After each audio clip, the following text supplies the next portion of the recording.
Ал сіздер енді ең қызықты, ең маңызды тақырыпқа келдіңіздер. Бұл тақырыпта қозғайтын сөздеріміз, айтатын әңгімелеріміз, айтатын фишка, лайфхак, секреттеріміз әлі ешқай обучающий курстарда айтылмаған дүниелер. Сондықтан өте бағалы, құнды, осыны міндетті түрде мән беріп, құлақтарыңызға іліп, жүзеге асырыңыздар. Яғни монетизация тақырыбы. Монетизация деген білесіздер ғой, нені білдіретін? Монетизация дегеніміз ол ақша табу, яғни қандай да бір кәсіптен ақша табу, қандай да бір істі ақшаға, табыс көзіне айналдыру. Блогерларға көшейге, әр блогердің, мысалы кейбір адамдар бар, блогер болып тұрып өзін блогер санамайтындар да бар негізі. Немесе өзін блогын жаңа хобби ретінде санайтындар бар, біз оларды қарастырмаймыз. Біз жұмыс ретінде толыққанды серьезно қарайтындықтан біз толыққанды блогерміз, Әр толыққанды өзінің блогына серьезно қарайтын блогердің өзінің проекті болады. Проект деген ол жобасы, өзінің бір жобасы болады. Ол жобасы оған әрине табыс әкеледі. Себебі блогер дегеніміз біріншіден ол кәсіпкер.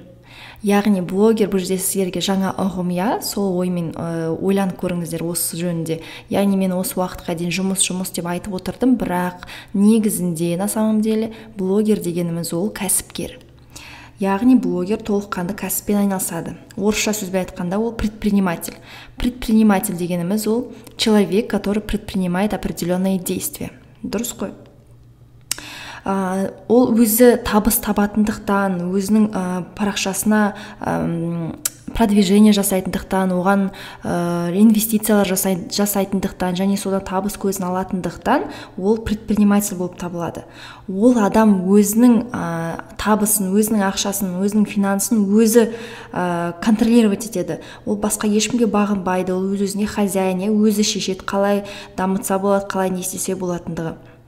Монетизацияны сіз блогыңызды енді бастап атқанда әрине енді табыс тауып кетпей ақ қоюға да болады. Мысалы сразу ақша табам ойбай деп парақшаңызды әлі дамытып үлгерген жоқсыз, бірақ ақша табам деп айтқанда дұрыс емес. Бірақ сіз парақшаңызды дамыту процесінде де басында да сіз примерно білуіңіз керек, что сіздің табыс көзіңіз қандай болады, не нәрседен сіз табыс таба аласыз деген сияқты, қандай бағытта жылжығыңыз келеді. Өйткені бұл өте маңызды. Жалпы Инстаграмда өзінің профилінде қандай табыс көздері бар. Жалпы адамдар қалай табыс таба алады? Ең біріншісі ол ең распространенный дейді ғой, самый очевидный, ең түсінікті әдіс ол ақылы жарнаманы өз парақшаңда шығару. Екіншісі ол бір розыгрыштар, бір конкурстарды, бір қандай да бір қызметтердің немесе бір товарлардың бартермен немесе ақысымен немесе дополнительный ақысымен соларды парақшаңа шығару. Үшіншісі ол өзіңнің авторлық курстарыңды, вебинарларыңды, семинарларыңды үйрететін бір бағдарламаларыңды сату. Төртіншісі ол өзіңнің товар мен қызметтерін ұсыну, яғни өзінің кәсібің немесе бір отбасылық кәсібіңді өз парақшаңда жарнамалап, соны ұсыну өзінің подписчиктарыңа. Бесіншісі ол қандай да бір партнерский программаларды жарнамалау. Ол жерде сіз әр сатылым жасаған адам үшін өзіңіздің пайызыңызды алып отырасыз, немесе сіздің ссылкаңызбен адамдар өткен кезде әр клик үшін алатын табысыңыз. Алтыншысы ол сетевой бизнес. Яғни көп блогерлер осы сетевой бизнеспен айналысады. Осы 6 түр монетизацияның түрлеріне жатады. Жалпы негізі монетизация түрлері өте көп. Мысалы giveaway жасайтындар бар, контент план жасайтындар бар ақылға, мысалы бизнес план ақыға жасайтындар бар, психологтар бар, консультанттар бар, айта берсе өте көп. Мысалы ПП марафондар өтетін, өте көп әдісі. Бұл жерде маңызды айта кететін жайт. Жалпы сіздің емес, енді барлық блогерлердің подписчиктің саны оның табатын табысына, ақшасына еш қалай әсер етпейді. Ол адамның қаншалықты табыс табуы, қаншалықты ақша табуы ол тікелей адамға байланысты, адамның біліктілігіне, профессионалдылығына, біліміне байланысты болады. Және жұмыс деңгейіне, қалай жұмыс жасайды, адамның осы жөніндегі біліміне байланысты. Яғни подписчигі көп екен, значит ол көп ақша табады деген дұрыс емес. Немесе подписчигі аз екен, оның аз ақша табатын шығар деген сөз емес. Және аудиторияның да активностіне байланысты. Мен өзім мынандай аккаунтты білем, өзінде 7-ақ мың подписчик, өте крупный жаңағы магазины бар, өзінің жаңағы шубамен айналысады, мехтармен айналысады, и өзі личный страничка сияқты да жүргізеді, өзінің фотоларын шығарады, и ол айына миллиондап табыс табады. И 500 мың подписчигі бар аккаунттарды білем, олар онша таппайды, максимум бір 30 мың, 50 мың шығар. Өйткені олар білмейді, яғни ол ондай, это не означает, что подписчик көп, сонша көп ақша табады деген сияқты.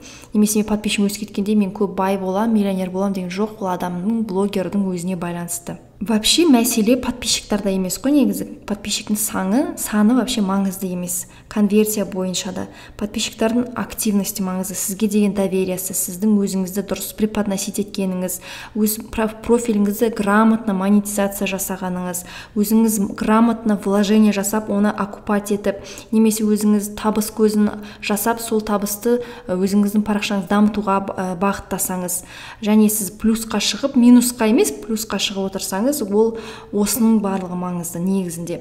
Жалпы маркетингта да мынандай көрсеткіш бар, негізі парақшаны қаншалықты активный деп айтуға болады. Егер де ол парақша жақсы табыс әкелсе, жақсы табыс тапса, негізі сол парақша жақсы деп саналады. Өйткені адамдар үшін ең қиын жасалатын нәрсе ол бір нәрсе сатып алу ғой. Ол оңай жұмыс емес негізі, бір нәрсе сату, бір нәрсе сатып алу деген сияқты.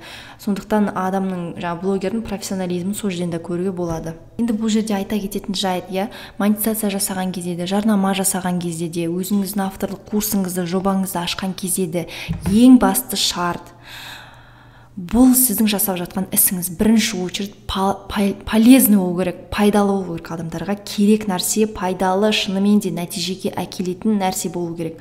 Ол тек қана адамдар үшін положительный эмоции дейді ғой, положительный эмоции ғана тудыру керек, сізде де, оларда да. Мысалға менің мынау осы жобам, менің ең сүйікті ісім, бұл менің монетизация блогым, менің монетизациям болып табылады өзімнің блогымның. Бұл основной түрі деп тапсам да болады, қазір. Мен оған 300%-ға сенімдімін. Мен өзім өте қатты жақсы көремін осы жобамды. Мен кәдімгідей мақтанамын бұл жобамен. Және маған айтады ғой, ұят емес айналысуға, адамдарды үйретуге, курсты сатуға, ешқандай ұят емес. Сол сияқты сіздерде солай болу керек. Және айта кететін жайт, жарнама арқылы жаңағы табыс табатын блогерлар, бұл жерде белгіленген ешқандай қатаң баға жоқ. Яғни әр блогер өзінің жарнама бағасын өзі анықтайды. Өйткені оны қалай келіседі? Ол өзінің жаңағы парақшасын дамытуға қанша ақшасы кетті, өзінің самооценкасына байланысты, финансовый грамотностіне байланысты, мысалы, өзінің аудиториясының сапасына байланысты, активностіне байланысты, өзінің посттарының охватына сәйкес өзі құрастырады. Яғни сізде өзіңіз соған сәйкес өзіңіздің жарнаманың бағасын құрастырасыз. Негізі мынандай блогерлар болады, немесе парақшалар болады, которые өзінің парақшасын недооценивают и общепринятый рамкаларға қарағанда өзінің жарнамасы арзан тұратын блогерлар бар. И жиі соларда мен көріп тұрамын да, и сол кісілерден жарнама алып тұрамын. Егер сіздер де сондай байқасаңыздар, маған айтыңыздар.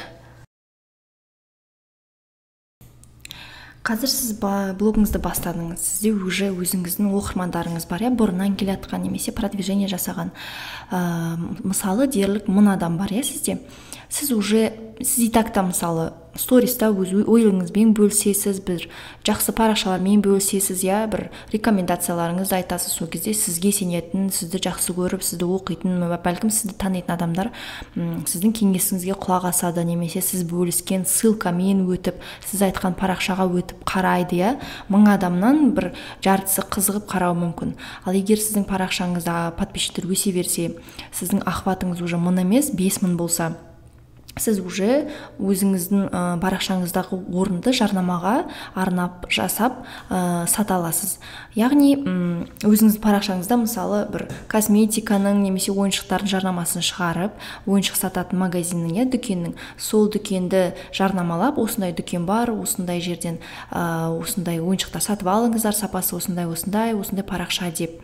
Мысалы сіз оған 5000 охват обеспечивать еттіңіз. Бұл жерде маңызды нәрсе, адамдар жарнама қалай жасау керек, қалай істеу керек екенін аса біле бермейді ғой.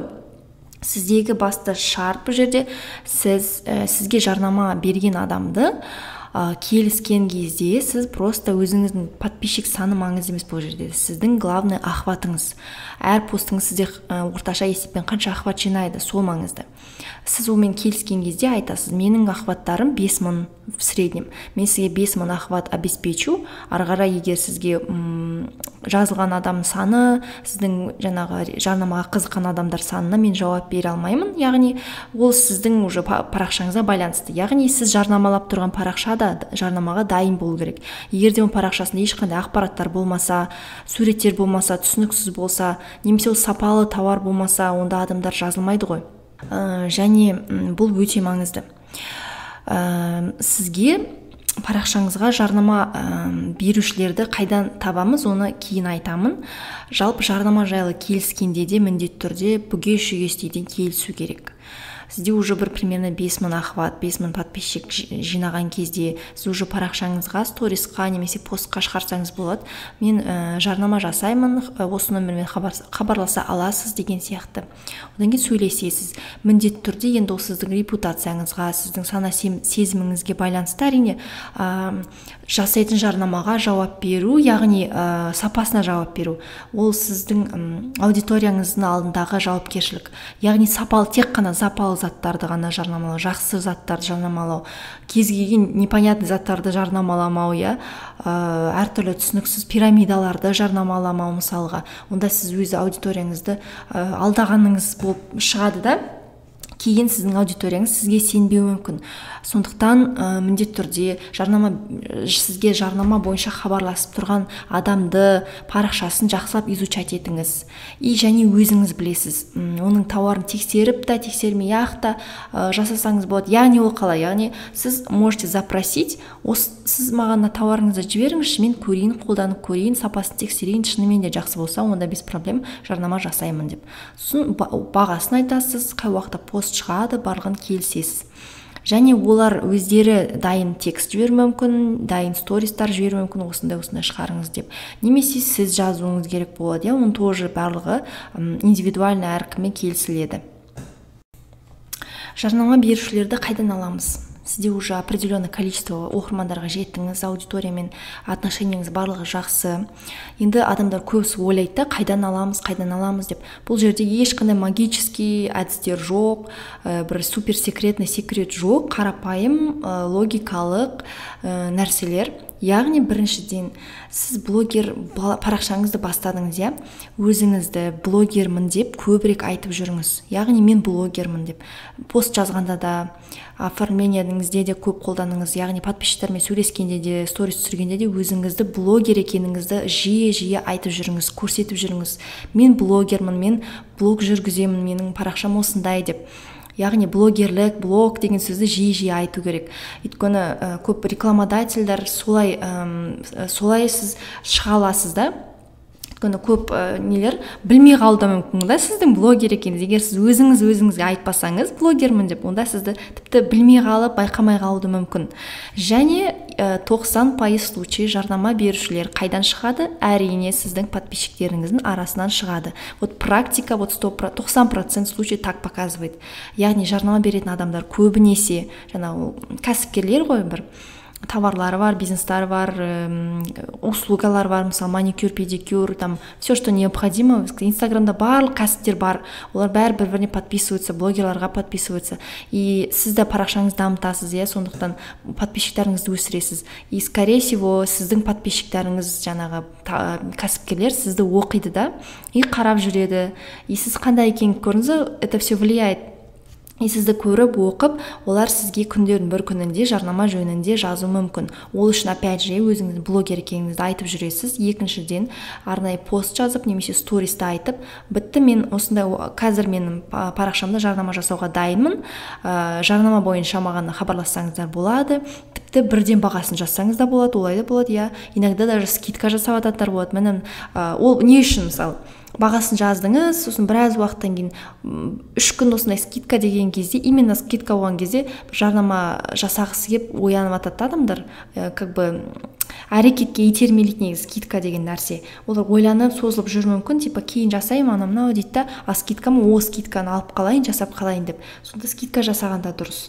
Көп орыс блогерлар жаңағы стористарында бағаларын жасырмай айтады, кәдімгідей жасырмайды, біз осы жарнамамен табыс табамыз деп, жарнама жасаймын, хабарласыңыздар деп, немесе шапка профиліне жазып қояды, білесіздер ғой. Сондықтан сіздің подписчиктеріңіз, сіздің потенциальный жарнама беруші адамдарыңыз. Бұл 100% действующий әдіс осы Қазақстанда. Себебі үшінші әдіс ол арнайы жарнама площадкалары, биржалары. Россияда ондай площадкалар өте көп. Яғни қалай, ол жерде блогерлар бар және кәсіпкерлер бар, которые тұрады ғой, компаниялар, бизнестар, осы инстаграм парақшалары бар, которые ищут, где бы купить рекламу. И есть блогеры, у кого подписчики есть, и они хотят жаңағы жарнама жасауға. И олар бір-бірін осы биржа арқылы табады. Бір-бірінің парақшаларын шығарып қояды да, мысалы блогер өзінің парақшасын шығарып қойды, осынша подписчик, осынша охват, бағасы осындай дейді. Және оған жаңағы жарнама бергісі келетін адамдар заявка жібереді. Немесе сіз басқа блогерді іздесеңіз, в общем, бір-бірімен взаимодействие жасайды. А биржа супер гарантия береді, что жаңа бір-біріне берген ақшалары ешқайда кетіп қалмайды, ешқай жоғалмайды, ешкімді алдамайды, лақтырмайды деген сияқты. И ондай биржалар өте көп, ол жерде тіркелген блогерлар өте көп, бизнестар өте көп. Бірақ өкінішке орай бізде Қазақстанда ондай әлі дамымаған, бізде әлі ондай биржа пайда болмаған. Егер жақын арада пайда болса өте керемет болар еді, себебі менде білмеймін. Өйткені ол өте керемет та, мысалы сіз мен өзім парақшамды шығарып қойып, міне 30 мың подписчик, осындай охват, осындай теңге тұрады менде жарнама деп, маған қаншама заявка келетін еді сол биржаның арқасында. Немесе мен өзім рекламодательдарға жазып, осындай маған жаңағы жарнама жасағыларыңыз келмей ма деп ше, дайын заказдарды, заявкаларды тұрақты түрде алуға болатын еді.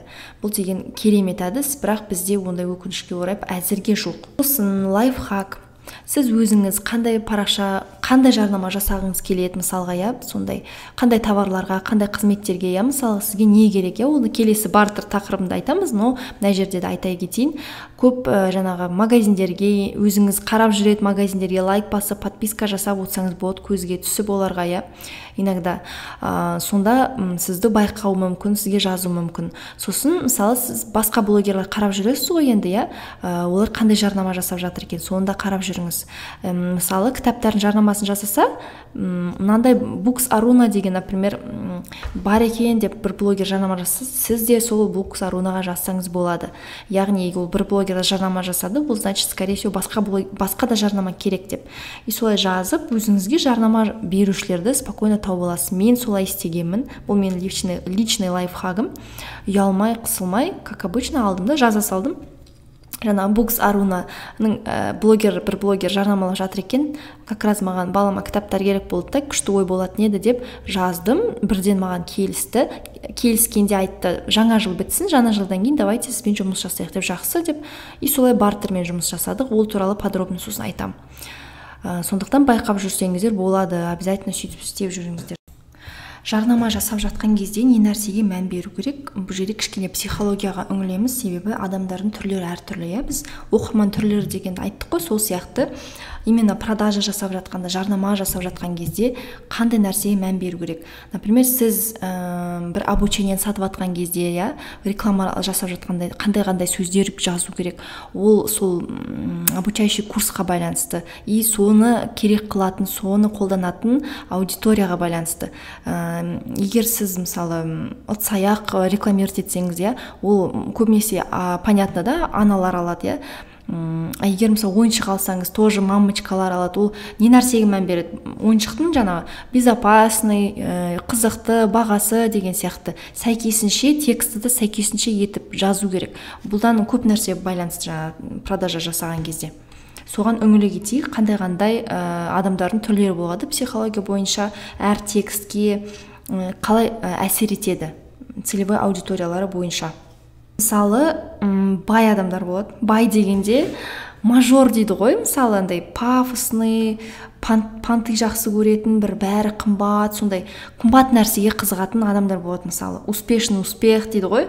Оларға, мысалы, егер сіз сондай адамдарға жарнама жасасаңыз, например, бір алтын ба, бір круиз ба, байларға арналған жарнама жасасаңыз, например, сіздің аудиторияңызда сондай адамдар бар ғой, ол адамдарға ұзақ пост жазып керек емес, қысқа текст болған дұрыс дейді психология жағынан айтқанда.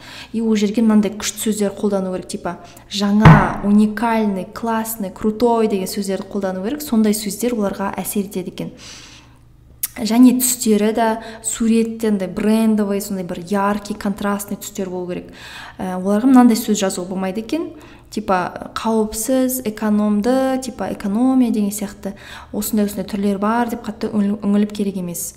Олардың құндылықтары, себебі статус, байлық сондай да, и оларда мынандай посыл болу керек сөз жазғанда да. Сен осы затты алғанда, сен осы затты қолданғанда бәрінен күшті боласың, бәрінен керемет боласың, бәрінен крутой боласың. Сен Инстаграмның тобына кіресің деген сияқты да, например. Келесі түрі ол практик адамдар. Оларға мынандай керек та, что бәрі логично болды, бәрі ыңғайлы, тез және максимально полезный болды. Оларға ұзақ қылдырып жазу керек пост, жарнаманы, мысалы максимально түсінікті қылдырып, үңіліп, кәдімгідей сөздері удобный деген сөз қолдану керек та, типа пайдалы, удобный, практичный, көпке жетеді деген заттарды. И безопасный, экономичный сөздер деген сөздерді жазбау керек екен, яғни безопасный, экономичный. Оларға самое главное, чтобы удобство было. Барлығы түсінікті және максимально подробный болу керек. И мысал, қандай сөздер жазу керек. Сен осы нәрсені қолданғаннан кейін одан да эффективный болып кетесің. Сен мысалы Инстаграм парақшаны дамытудың барлық құралдарын қолданып, барлық механизмдарын біліп, оны өз парақшаңда, өз блогыңда оңайлықпен жасай аласың деген сөз сол адамдарға жақсы әсер етеді, себебі оларға оңайлық, ыңғайлылық өте маңызды. Мысалы, байқап тұрсаңыздар, осының ішінде кейбір техникаларды мен өзімнің сатылыма келетін жарнамалық посттарында қолданамын, мән беріп отырыңыздар. Одан кейін келесі түрі консерваторлар дейді. Оларға гарантия маңызды. Оларға қандай сөздер керек? Оларға мынандай сөздер керек. Типа экономдау, өте сенімді, көпке жететін, төзбейтін, типа төзімді, жылдармен жаңағы тестировать етілген, күшті бағамен, ең күшті баға, ең выгодный баға деп сондай сөздер әсер етеді. Керісінше мынандай сөздер айтуға болмайды екен, типа яркий, индивидуальный деген сияқты. Олар үшін сапа маңызды және стабильность дейді ғой. Мысал, қандай сөздер айту керек. Біз уже 1000 адамға обучение өткіздік. Бұл жүйе, бұл обучение уже супер проверенный. Біз уже 5 жыл жұмыс істеп жатырмыз деген сондай факттармен айту керек. Мысалға, мен өз жобамды жарнамаласам, осы адамдарға мен айтам, бізде жобада уже 40 шақты астам блогерлар бар. 10 шақты блогердің подписчиктары 10 мыңнан асып кеткен, табыс тауып жатыр, марафондарын жүргізіп жатыр, кәдімгідей звезда болып кеткен деп айтсам, оларға жақсы.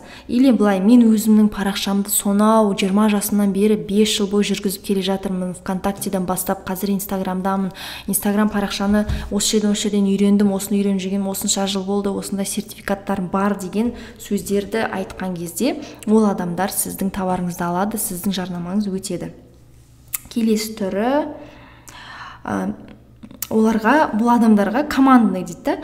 Бір командаға кірген, бір группамен жүрген ұнайды екен. Оларға көп сөз жазып керек емес. Андай теплый, дружный, миниатюрный, бір нежный, сондай сөздер қолдану керек екен.